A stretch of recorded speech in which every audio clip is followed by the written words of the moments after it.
한덕수 국무총리의 탄핵소추안이 기각되자 극우 유튜버들은 일제히 정계선 헌법재판관을 겨냥했습니다. 유일하게 탄핵 인용 의견을 냈다는 점을 문제 삼아 비난을 퍼부었습니다. 정계선은 느지막이 들어가가지고 그러니까 우리법 연구회부터 시작해서 이 좌익 세력들이 내리는 지령 그대로 이 재판부에 와서 판결을 내리고 있습니다. 한 총리의 탄핵 사유가 없는데도 정파적 선명성을 과시하려 했다며 막무가내였습니다.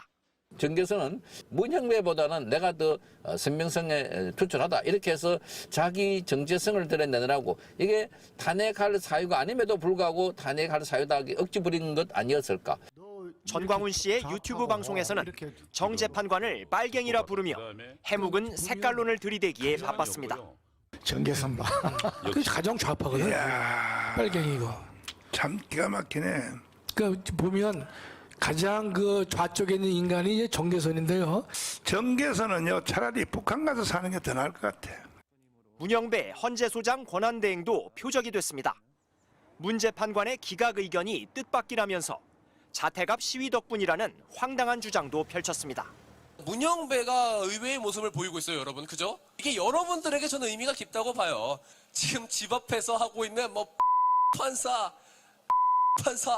요 멘트에 지금 스트레스를 받고 있다. 이런 말들 하고 있지 않습니까? 많이 마트에 가서 흔들려가지고 기각에다 표를 던진 건데. 반면 한 총리가 헌법재판관을 임명하지 않은 게 위법이 아니라고 본 김복형 재판관을 향해선 찬사가 쏟아졌습니다.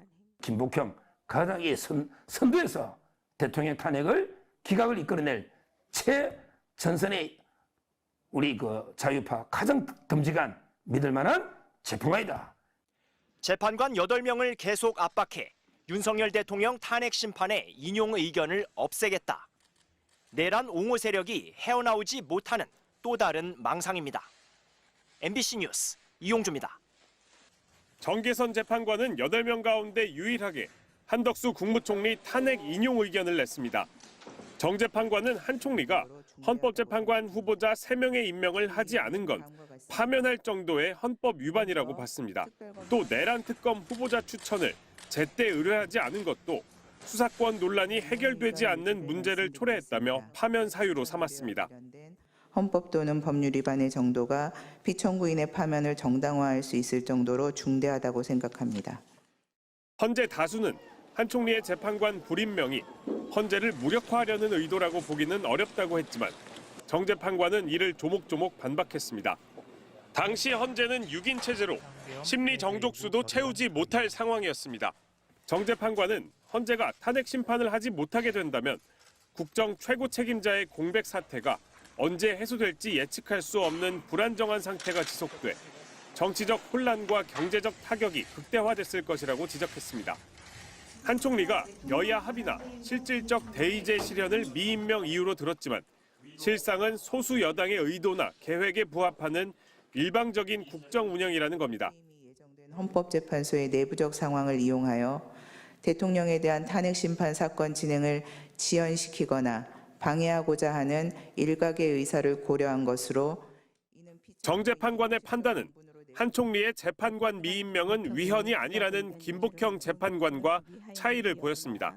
선출 과정에서 헌법 및 국회법 등 법률을 위반한 하자가 있는지 여부 등을 신중하게 확인하고 검토할 시간 등을 고려한 상당한 기간 내라고 해석하는 것이 타당합니다. 하지만 김 재판관도 대통령이나 권한대행에게 국회가 선출한 재판관 후보자를 임명할 의무가 있다는 점은 동의했습니다.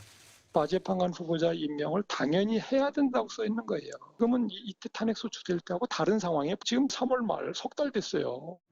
직무에 복귀한 한 총리가 더 이상 마은혁 후보자 임명을 미뤄서는 안 되는 이유를 헌재가 재차 강조했다는 분석이 나옵니다. MBC 뉴스 윤상문입니다.